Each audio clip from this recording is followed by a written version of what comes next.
What are we doing here? And where are we gonna go? It's like we just woke up one morning and then it's welcome to the show. Don't ask any questions, just go with the flow. Make as much money as you can and try your best not to get broke. Copy everything you see on the TV, from the hairstyles to the clothes, and don't think too often, just do exactly as you're told. And if you ever get confused, then just turn towards the alcohol. You'll still hear your thoughts, then just turn up the radio as you learn to live a lifestyle of drugs, sex, and rock and roll. But in all honesty, I just need to know, is there more to the cycle than growing and getting old? Living and dying just to leave behind a happy home and a whole lot of property that somebody else is going to own. I just really need to know before the casket's closed, 'cause I'm not willing to gamble with my soul, nor am I ready to take any chances. These are just simple life questions and I'm just searching for some answers. Like, what are we doing here? And what is our purpose? How did we get here, and who made us so perfect? And what happens once we go, or is this world all really worth it? Questions we don't answer because apparently we don't really have to. There's no purpose to this life and our existence is merely natural. Then in that case, please let me ask you, did you create yourself, or was it somebody else who had fashioned you? 'Cause you're a being that's impeccable, faultless and unparalleled. You're a product of supreme intelligence and I'm merely being rational.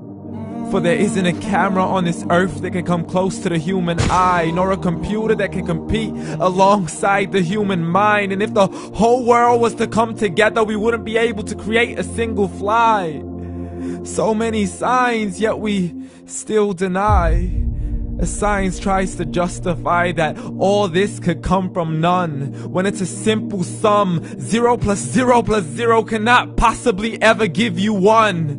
So from where did all this order come? For everything has its origins, a maker, a creator of its own. I mean, the only reason you're watching this video is because somebody had to press upload. So we can believe in the Big Bang, but I'd rather believe in He who caused it to explode. Allah, the creator of everything along with every single soul. The ever-living, the master, the only one who is in control. Unlike his creation, beyond our imagination. And no, he's not a man, nor does he have any partners in association.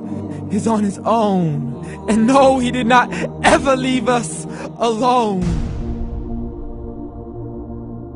Just like every manufacturer, he left us with an instruction manual. The Quran and Islam, and I'm sorry to jump to conclusions, but it's the only one possible. The only definition of God is the one and only supreme being. It's logical, a book with 0 contradictions, with miracles that are both scientific and historical, all revealed over 1400 years ago. Like the detailed description of the human embryo. The descriptions of the human embryo in the Quran cannot be based on scientific knowledge in the 7th century. To the mountains as pegs holding firm the earth below, and the 2 seas that don't mix in a complete separate flow. To the planets in orbit, alternating night and day as they stay in flow. The expansion of the universe and the creation of everything from H2O. To the stories of the past and the preservation of Pharaoh. To identifying the lowest point in the land where Persia defeated Rome. The gushing fluid that created man in the glands between the ribs and the backbone. And not a word has changed, it's still the same. So please explain how all this was known over 1400 years ago. To a man who couldn't read or write, as he would recite whatever the angels spoke.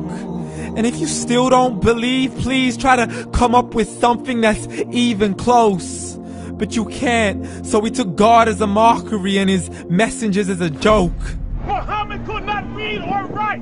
How's somebody who can't read or write gonna start a religion? Dismiss these scriptures as legends and tales of the ancient folk, as we live life according to our whims, desires, and hopes. saying this life is the only home we will ever know. We will live then die, then simply turn to bones. YOLO! Correction, after the grass dies, the rain arrives and it regrows, and Allah promises to do the same thing to your very soul and bring you back from your very fingertips to your toes, as the all-seeing supreme being watches us so close, and we are surely being tested in our wealth, our health, and our self, and everything that we've been blessed with. So believe, for we will surely be resurrected and be brought back to our Lord and account for every single deed, as He hands us our books and orders us to read. From the bad to the good and everything in between. You yourself are sufficient for your own accountability, so don't be mad at me. You are the one who thought He wouldn't come back to me. I gave you a whole life long to search after me, but you were busy in all that which was temporary. So read, and glad tidings to all those who believed. And if you disbelieve, read. And don't let that day be the first day you find out what your life really means. Read.